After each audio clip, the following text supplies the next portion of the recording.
Welcome to the Construction Leading Edge, the podcast dedicated to helping construction professionals become better entrepreneurs and leaders. Now, let's get started. Welcome, everyone, to another episode of the Construction Leading Edge, the site and podcast dedicated to helping construction professionals become more effective entrepreneurs and leaders. My name is Todd DeWalt, and I'll be your host today. Today we have with us Torrey Hawkins, the founder and president of Angler Construction, a Houston-based commercial general contractor whose specialties include tilt wall construction as well as corporate interior fit-out projects. Torrey started the business in 2009 when, frankly, a lot of other contractors were closing the doors, and he's since then been able to build the revenue up to around $20 million, maybe more, in the first 4 years. So, Torrey, thanks so much for being on the podcast. How you doing today, man? Doing great, Todd. Thanks for having me. Now, first, did that introduction jive with reality? Yeah. Good deal. You hit it right on. Cool. Well, good deal. Well, again, I appreciate you jumping on the podcast. And, again, the goal, like we talked about before we started the interview, is we want to bring good quality content to guys and gals in the construction industry who either currently own their own construction business, they are maybe project managers, project executives, or wannabe construction entrepreneurs who are thinking about starting their own business. So, first question I want to start off with, go ahead and jump right into it and get into the meat of it. I found out about you from an article in the Upstart Business Journal, and you actually wrote the article, I believe, last year. And in that article, you started off with an analogy about burning the boats. If you would tell us a little bit about that analogy and how it applied to your situation. I had heard that analogy, talking about, when the Vikings or the Greeks or any of the people, way back when they would travel from, their comforts of home to explore new land or to take over, a new country. When they got there, the Greeks would burn their boats, so there was no turning back. When I heard that, I said, man, that is a perfect analogy for kind of what I felt when I was starting Angler Construction. Like you said, it was in 2009. The country was kind of shell-shocked in one of the worst recessions that we had seen in a long time. Construction work, basically work in progress was being halted. New projects were being stopped. It kind of seemed like nobody knew what end was up in the world. And I had an opportunity to really, by the lack of nothing else out there, of starting my own company.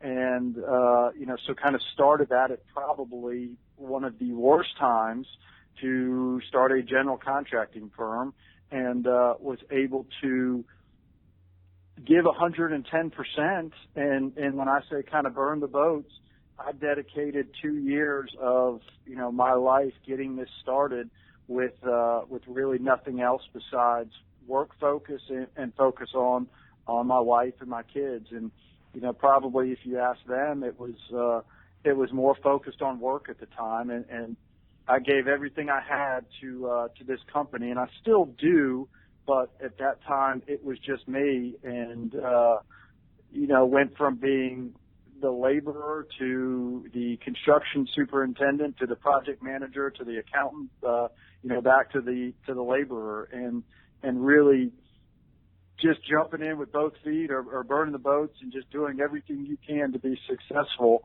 and not accepting no for an answer, is why I wrote that article, to get people to, take a risk and jump in and yeah. don't turn back, because, the 5% of us out there are the ones that are successful by, knocking down doors and doing whatever we have to do to survive. And, when I looked at it, he said, when I start this, there's no going back, and there's only one way to go, is up. And that's what I did. Right. So what did burning the boats look like for you? Was that quitting the job, flipping the boss off on the way out the door? What did that look like?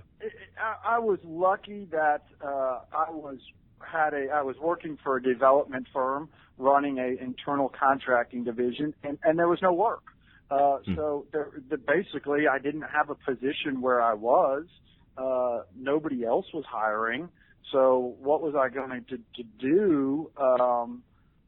Either work for myself or, have to go and take a significant, demotion or pay cut to go work for a very, very massive general contracting firm here in town.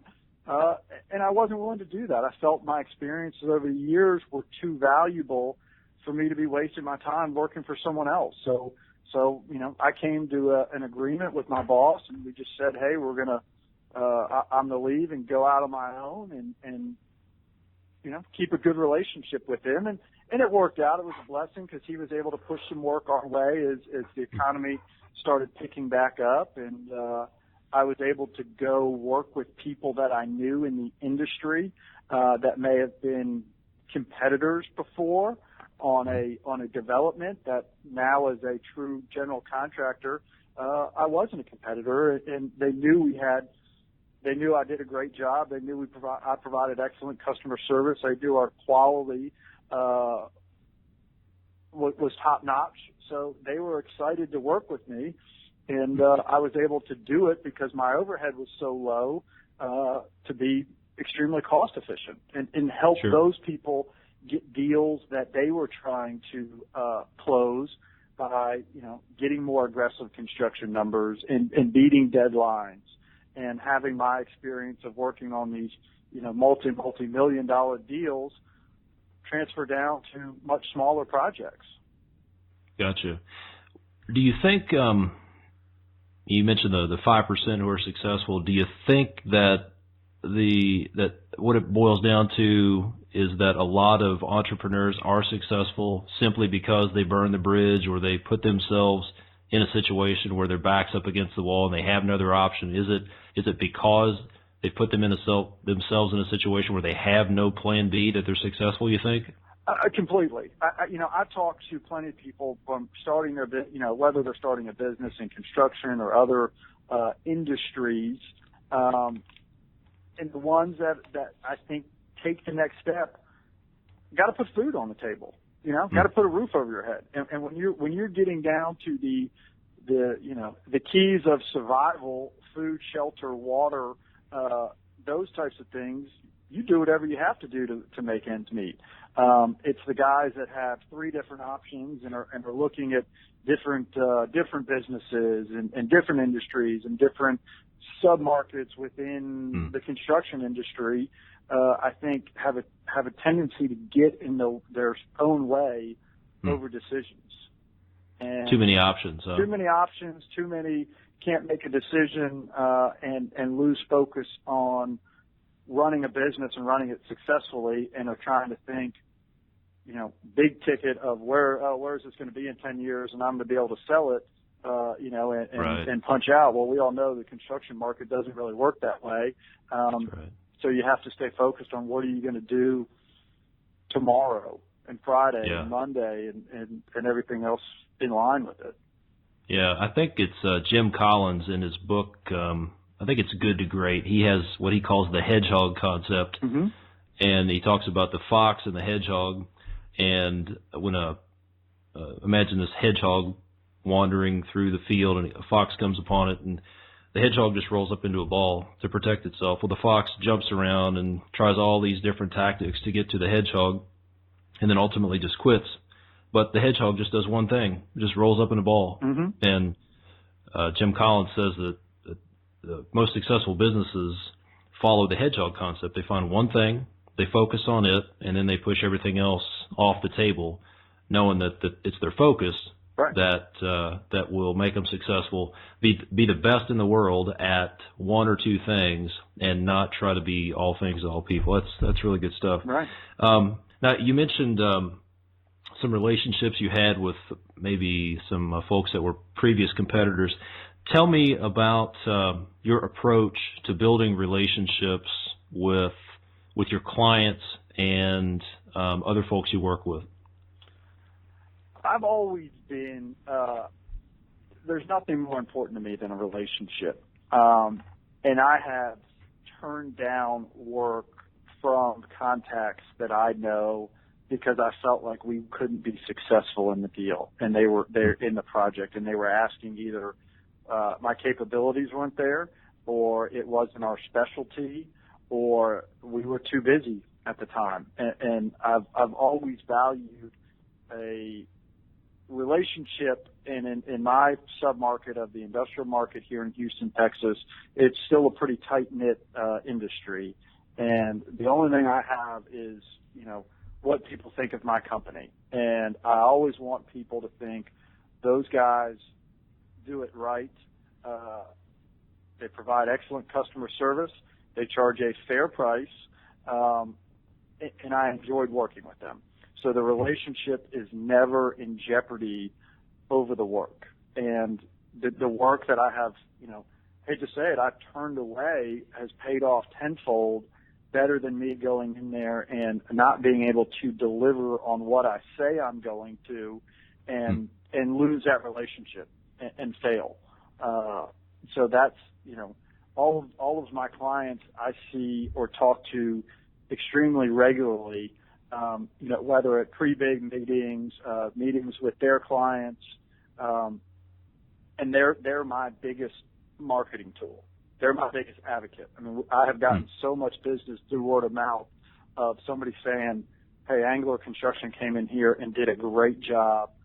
They were fantastic to work with. The quality of workmanship was over the top compared to our competitors. The pricing was in line with where it should be. And that's how a business grows organically. I'd rather have 10 people out beating, just talking about me and what a great job I've done than, having to spend tens of thousands of dollars on sponsorships of conferences and signage and other avenues that don't pay off a direct result. So, when you ask about relationships, my clients have turned from clients to friends because of the relationships, and they're the marketing force behind the company. There's a lot of people would say, they're listening to this and they're saying, all right, I hear what you're saying, but this is the construction industry. It's cutthroat, it's low bid, it's competitive.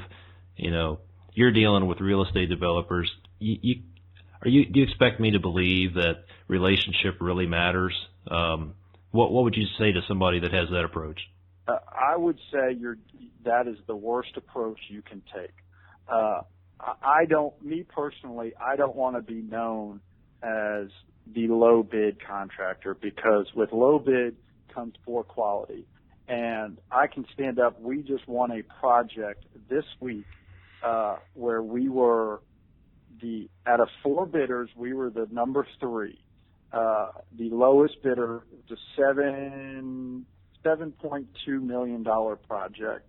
The low bidder, $7.1 million project. The low bidder was at $6.8 million. We won the job based on our quality.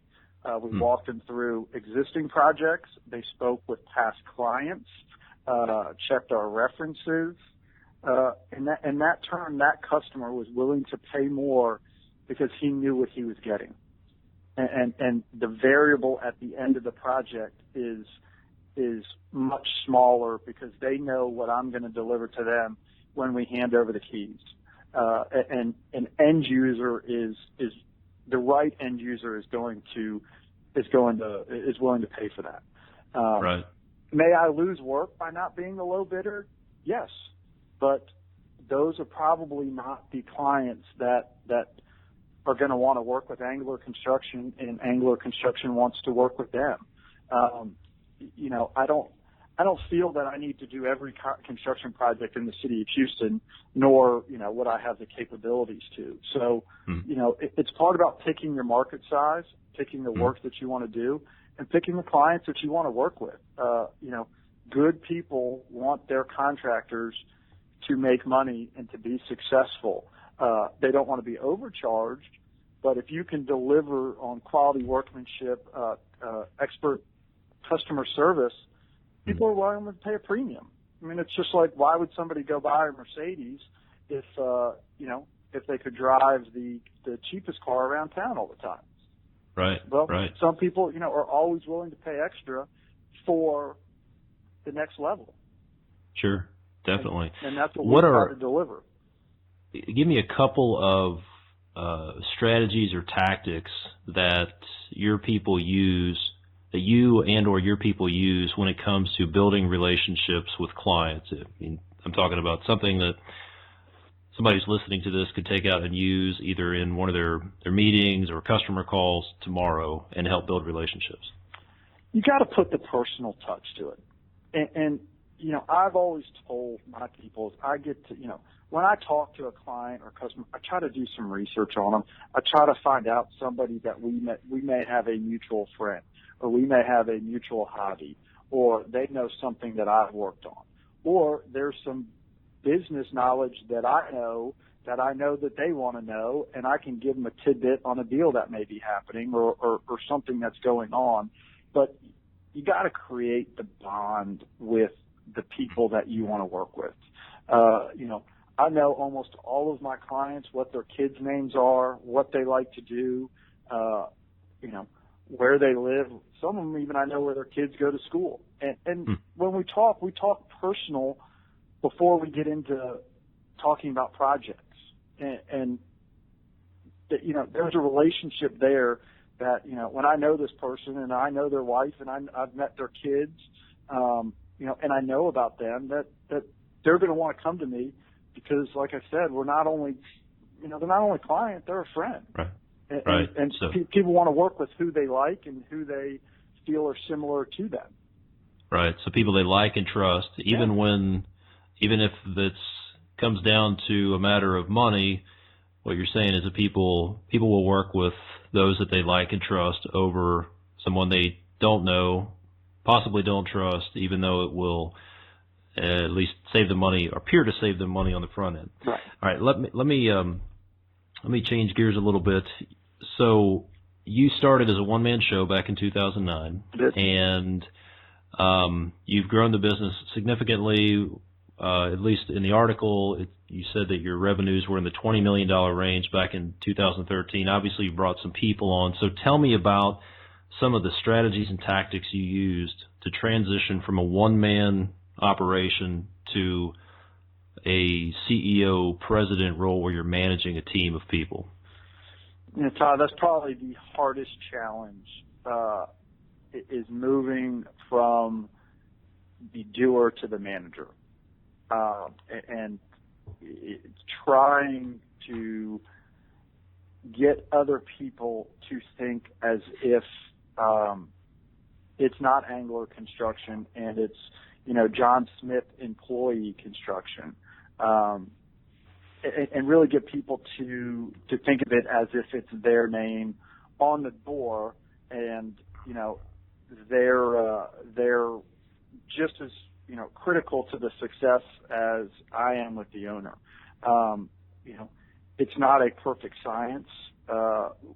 We try to stay lean and nimble.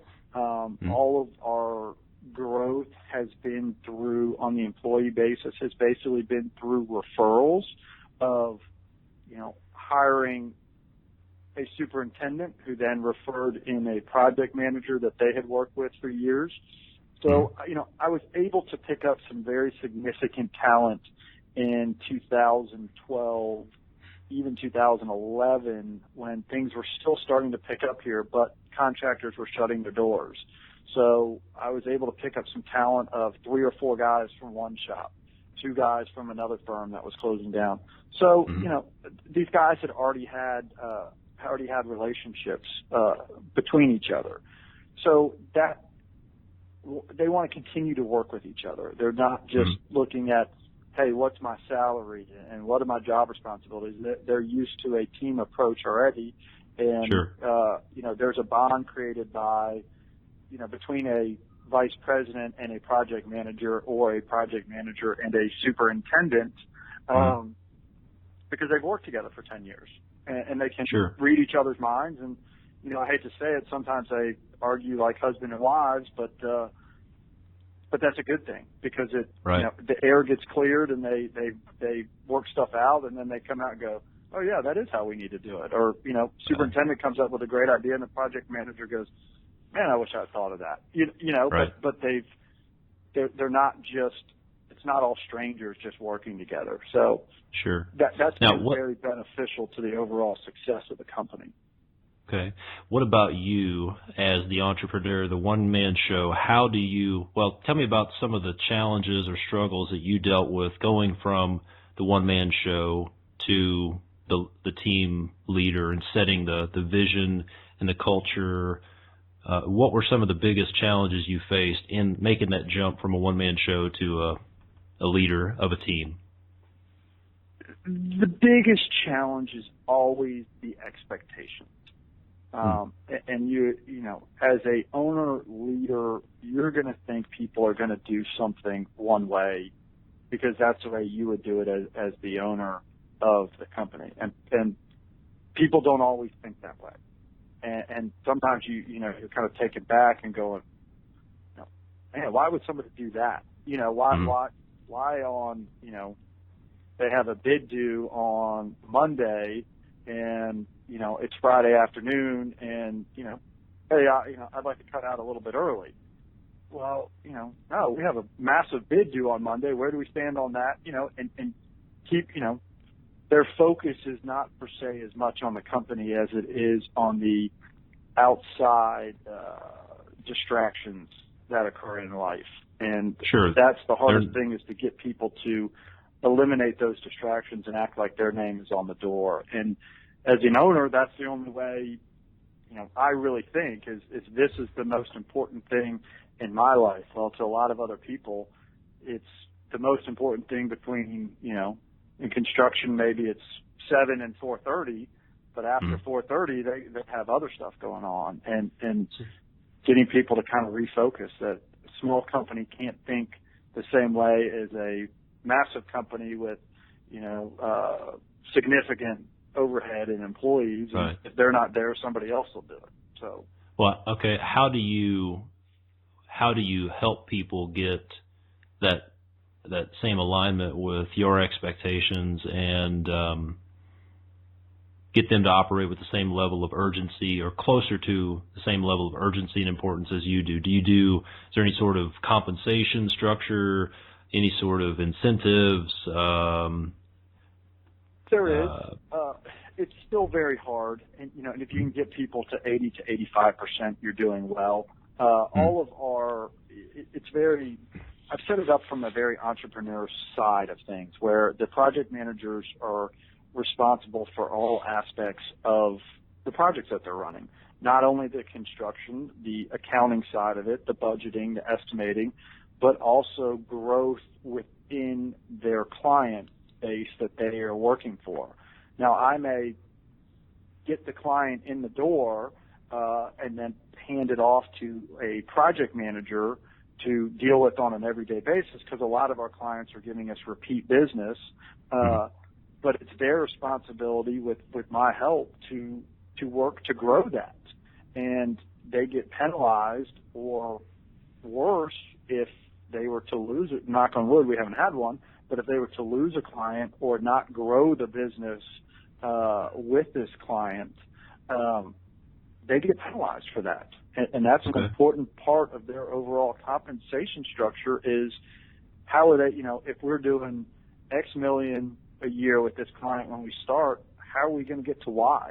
And what's our goal in 12 months or maybe 6 months, 12 months, and 18 months that we want to be doing? We may start doing a small project with them, but in a year and a half, I want to be doing all their work, or at least 70 to 80% of it. And how are we going to get there? So they're rewarded for that top line revenue growth through through existing clients and new clients that come in. And you can't mess up a project or have one not go the way it should because clearly that's going to affect future business. Sure. So you're getting alignment from your people by giving them some financial skin in the game, so to speak.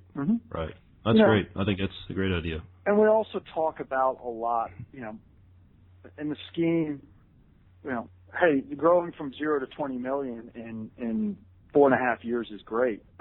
In the Houston market, we're still, I would say a smaller contractor that is, kind of making life difficult for the bigger guys, because of our ability to control our overhead costs. And I've heard that from some of the bigger bigger general contractors here. Is who are we and where do we come from and how are we getting this work and maintaining that success. So I always reiterate at all of our meetings, we have to do it better and faster, and that's our mindset, because that's what people are gonna remember. That when client called, we called them back in 5 minutes. This is where we are. This is what's going on in the project. Here are the issues we're facing. Here's how we're going to overcome them. This is what our deadline looks like, and keep them up to speed. So, it's not, waiting 2 days to call them back or not returning an email very quickly. So it's, that's our mindset is, better and faster. And that is proven to kind of grow the machine. Okay. So prompt communication and maybe better communication is one of the ways that you differentiate yourself from the competition. What are some other day-to-day type tactical stuff that you're doing to what does better, faster look like on a day-to-day basis? It's on a day-to-day basis, it's hard to break it out, but it's more the team approach. So, with these project managers working with our clients specifically, we assign a project manager and a superintendent and maybe an assistant superintendent and, all to one client regularly. So they're maintaining that account, and they can read that person, not read their mind, but they know where that client needs to go. And so they're constantly communicating with them. They're doing stuff to help that client out, maybe that can't get to one of their facilities. So we're trying to be part of the client's team and represent them to their tenants, end users, and by doing that, the whole operation is moving faster and moving more efficiently because we're thinking about what our client needs. Not just not just the construction project. You know what I'm saying? So you put the focus on the customer, right? Not just the project and not just Angler Construction. Right. Which I mean, if we're doing a big project, if we're doing a tenant improvement project in a massive distribution center building or a business park, and we see there's an issue with the business park, say somebody broke an irrigation line, not related to us, but it happens. Hey, we call the property manager. I tell those guys, think about the property manager, or the construction manager. What can you do to make their life easier? You call them. Hey, do you know this was going on out here?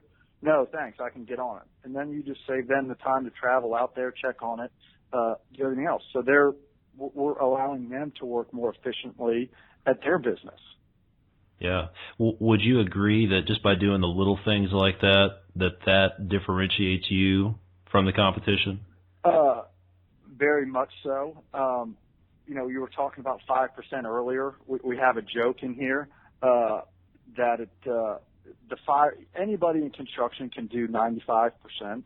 I started my construction in the residential side, and you learn very quickly if you don't finish the 5% on the residential side, life can get very difficult. Right. You're in somebody's house. You're playing with their personal money. If they're not feeling the value or you're giving them the treatment that they feel they deserve, you're going to hear about it. Absolutely. And taking that into, I'm taking that into the commercial market, and we talk about all the time. It's the 5% that we have to finish.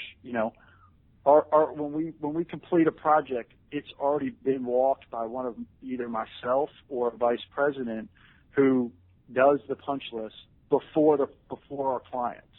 You know, Yep. our clients are not of my quality control.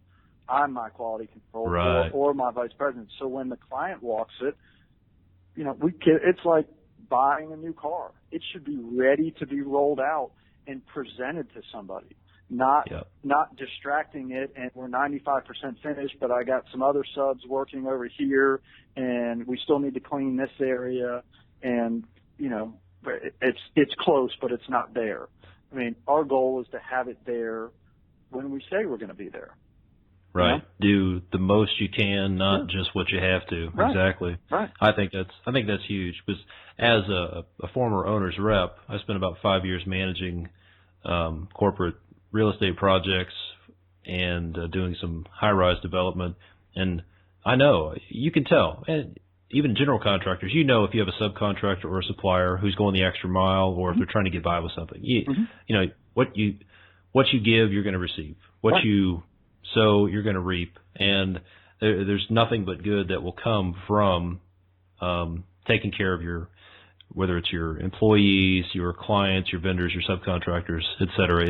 It always pays dividends. So, all right, let me switch gears a little bit. Let's talk about leadership for a little bit, because one of the goals of this website and podcast is to develop better leadership skills and provide some good content on that. So tell me, in the process of building your company, tell me a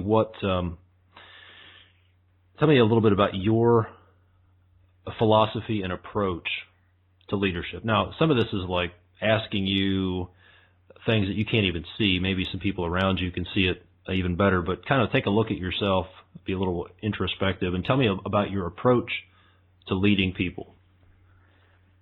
You know, I guess I will go back and say, when I got into construction, I was lucky enough to get into a project management training program at Toll Brothers, who's a huge national developer, and they teach you kind of all aspects of the residential business. In my mid-20s, I was running, I bet you we were doing $100 million worth of business at one time through the projects that I had underneath me, with almost 30 people working for me at one time at age 26. You learn very quickly how to be a leader, and how to deal with each person's different personalities. You know, I find some people you kind of got to pull, some people you got to push, some people, they need to be educated and brought along and shown how things are done, and they want the whole backstory that goes along with it. And there are other people who don't. They want to know, where's my finish line and how do I get there? You know? Right. And you just have to be able to, you just have to learn how to work with different people's personalities. And it's tough. It's probably one of the biggest challenges, because, you expect people to be like you, and for me, and not everybody is that way. So it's, sometimes it's taking a step back, and when you're upset with something, taking a breath, go outside, realize that person was still probably trying to do the best thing that they could. They just didn't think about it the same way as you are, and you have to go in and say, hey, I really appreciate what you did, but in our company, we're going to do it this way. All right, well, and educate them. Let's take a situation where somebody on your team has apparently dropped the ball, and something major. They're not 15 minutes late for work, but some significant issue has apparently happened. Walk me through your process for addressing that. Well, we had that happen on a project where we were getting near completion, and there was a miscommunication of who was handling dealing with the power company. The superintendent thought the project manager was, the subcontractor thought the owner was, and the project manager thought that the subcontractor was. So we got into a triangle of who was handling it, and it became an issue very quickly that we were getting near the end of the project, and nobody had reached out to the power company about getting the new service installed, even though the service was built. That here we have to deal with CenterPoint Energy, and that takes weeks and paperwork and shutdowns, and it I'll say we got a little egg on our face for not managing the process the way it needed to be managed.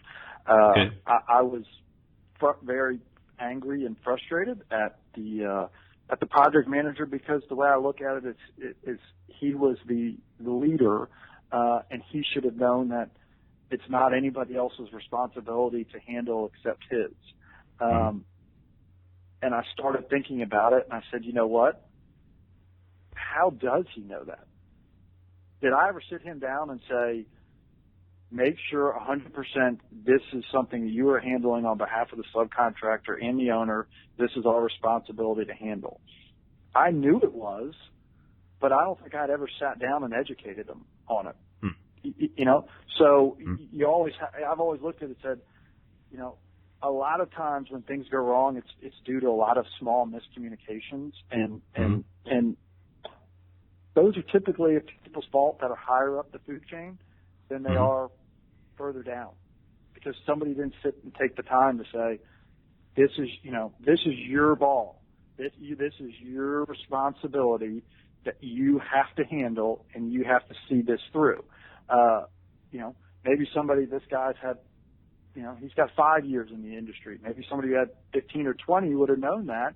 But in my development of somebody through their career path, they hadn't been educated on this yet. Gotcha. So your first step was ask some questions. Yeah. Ask yourself, what was the basis? It goes back to what you talked about earlier with expectations. Right. What was the expectation?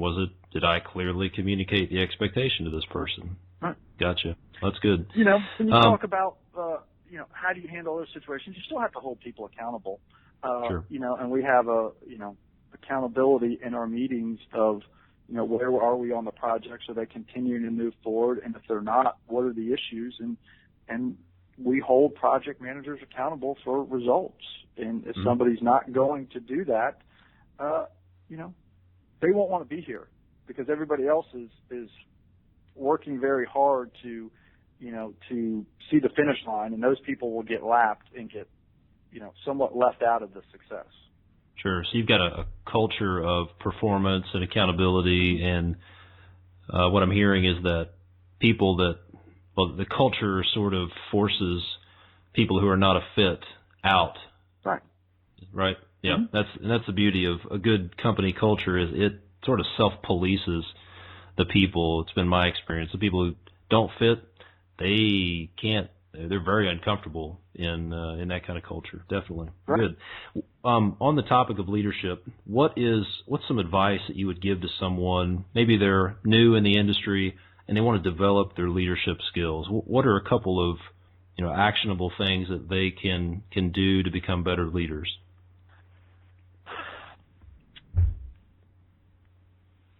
The first thing is, I have gotten myself in a group of other business owners that are not in the construction industry, but that are all young, growing businesses, and we share issues, ideas, whether that's marketing, whether that's strategic implementations of operations, whether that's hiring and firing someone, and that allows you to maybe vent. It does for me, and allows me to brainstorm and say, this is a problem that I'm facing, to these other people, what I would call almost my board of directors that aren't involved in the company, and say, is this me, or is this the employee, or is this the situation? And from a neutral person who's not involved, and they are free to ask a lot of questions back to me that sometimes I go, oh, I didn't think about it that way, or I did something wrong, or no, that is, the employee is not doing what I thought my expectations were relayed to them. And that keeps you from in a leadership, we all get frustrated, especially in construction. There's a lot of stress, there's a lot of deadlines. It's a stressful career path, but it allows me to control maybe inner frustrations and discuss them openly with an outside resource before getting angry at employees. Right. I think it's a great idea. We brought in somebody whose specialty in leaderships and talks about, there are people in the office environment that, he had a relationship of what, is kind of called a drama triangle, and how people kind of have a tendency to, certain people, when they can't figure something out, they just throw their hands up and say, "Oh, I can't do it. I don't know what it is." Those people have to be challenged and educated. There are other people that think they're, too smart for a situation and, they're too good for something. And those people, you guys, show them where the finish line is and let them go, Sure.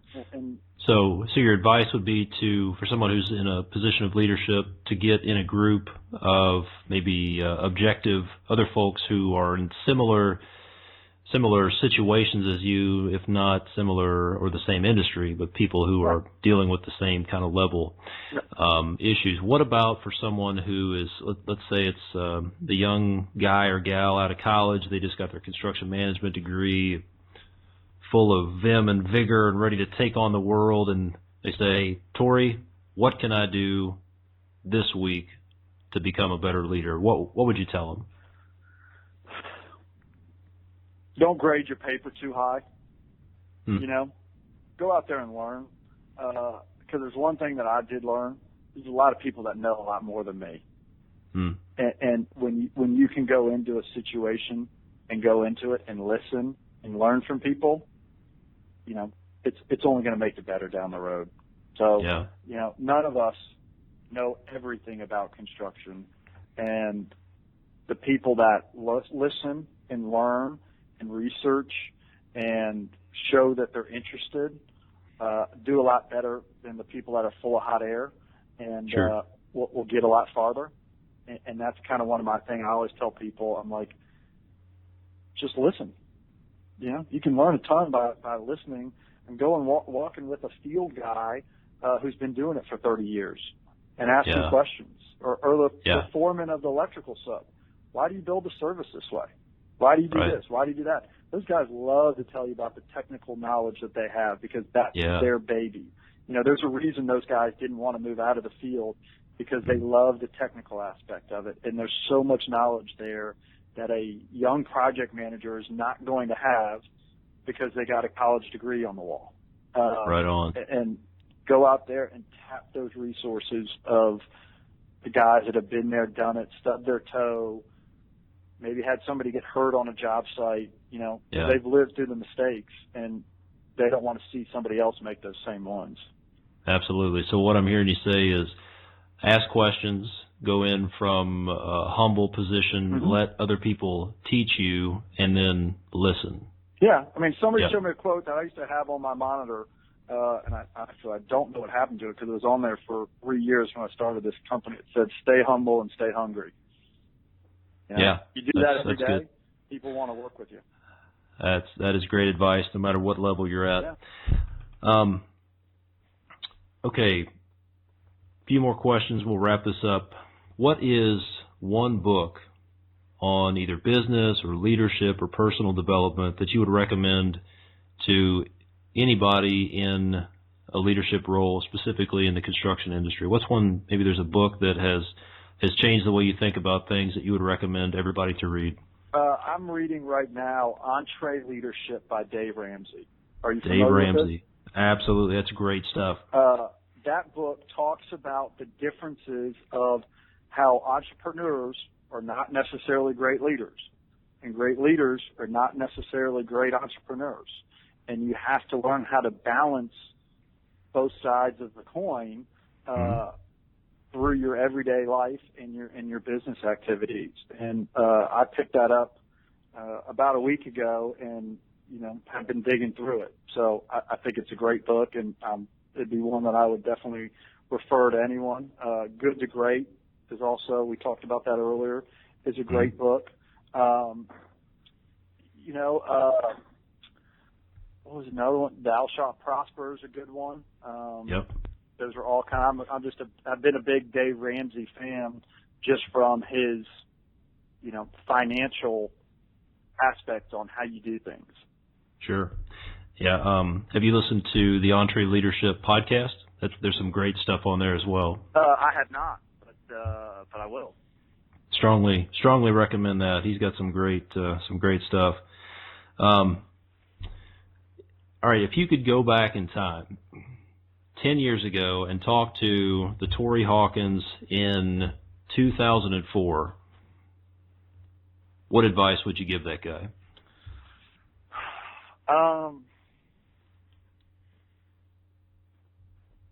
That's a hard question. I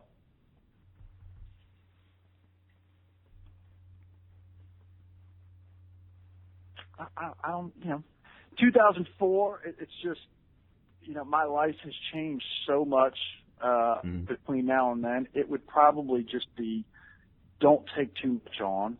And that was originally, my wife and I relocated to Houston around that time, got married, had kids, had identical twins when I was starting this business. Wow. Just things were going in all different directions. Sure. And that was, trying to make new friends in a new town and establish relationships and those types of things kind of before I went out, on my own. So there's always there's always a lot of distractions. And it's, sometimes what looks to be great turns out to be a major distraction, and you don't see it until it's eaten up a ton of time. And, whether it's time, money, friendships, and you just have to evaluate all those things. And, and people that, sometimes you think are going to end up being your friends don't. And people that you were not expect to be end up being, almost like a brother. So it's, just evaluate as much as you can everything that's out there, and is something worth, is it worth it? Because life is just full of distractions. Right, especially when you're an entrepreneur, it seems like there are, what some people would call shiny object syndrome, where we get distracted and go from one shiny object and play with that for a while and then go to the other one. So it's, focus is what I'm hearing is this common theme of focus, and instead of being broad and wide, be narrow and go deep in either a market segment, with your customers, with your employees, and with everything you get involved with in life. So I think it's fantastic advice, Torrey. Well, listen, I really appreciate you being on the podcast. I think this has been some great stuff that helps people from any level, whether they're just getting started, coming out of school, they've been in business for a while, maybe they've been in the business for 20 or 30 years. I think this has been some great stuff that would apply to anybody in the business or even outside the business. So I really appreciate you taking some time. If people want to find out more about your business or get in touch with you, ask questions, what's the best way for them to reach out to you? That's why it's through our, to find more information is on our website, which is www.anglerco.com. Call our office, 713-629-5860. Or, I'm available to talk to anybody anytime about business. And, I'll always give out my mobile number, 713-898-5515. It's my lifeblood. So there's no reason to, not put it out there to someone. Fantastic. Well, man, I really appreciate it. Best of luck in the business, and thanks again for being on the podcast. Sure, Todd. Thanks for having me. Thanks for listening to The Construction Leading Edge. Head on over to www.constructionleadingedge.com for the show notes and more resources. Be sure to subscribe to our email list on the homepage to make sure you receive information and updates. See you next time on The Construction Leading Edge.